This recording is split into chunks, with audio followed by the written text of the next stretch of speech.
New at 5, a renewed push on a very old debate in Alabama. Gambling.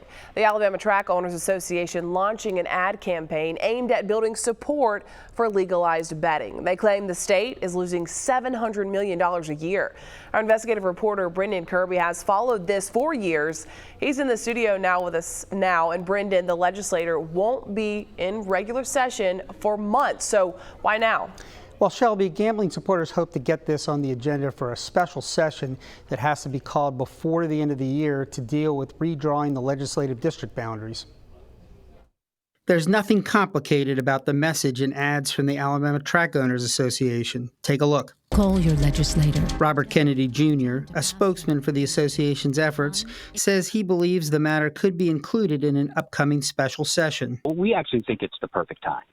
And that's because we got as close as we have in recent memory to actually getting something passed during the last regular session. The legislation Kennedy refers to passed the Alabama State Senate earlier this year, but fell apart in the House. It would have created a lottery, as well as legalized sports betting and authorized casinos at the dog tracks, including Mobile Greyhound Park in Theodore. The track's part owner, the Porch Band of Creek Indians, sent this statement to Fox 10 News. Quote, "As part owners of the Mobile Greyhound Park, our tribe has always supported Alabamians' right to vote on whether or not to allow gaming in the state. We appreciate the hard work of legislators in past sessions to craft a workable plan for gaming in Alabama, and we remain optimistic that they will be successful in passing a bill that will be good for all Alabamians."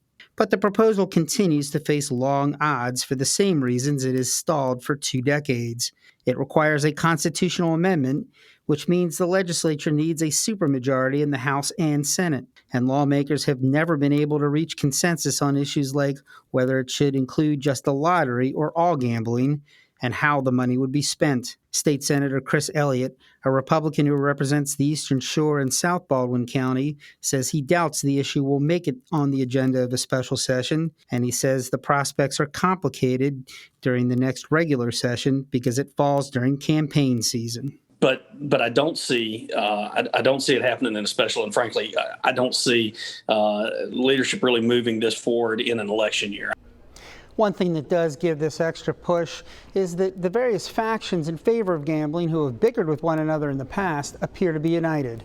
Reporting live in the studio, Brendan Kirby, Fox 10 News.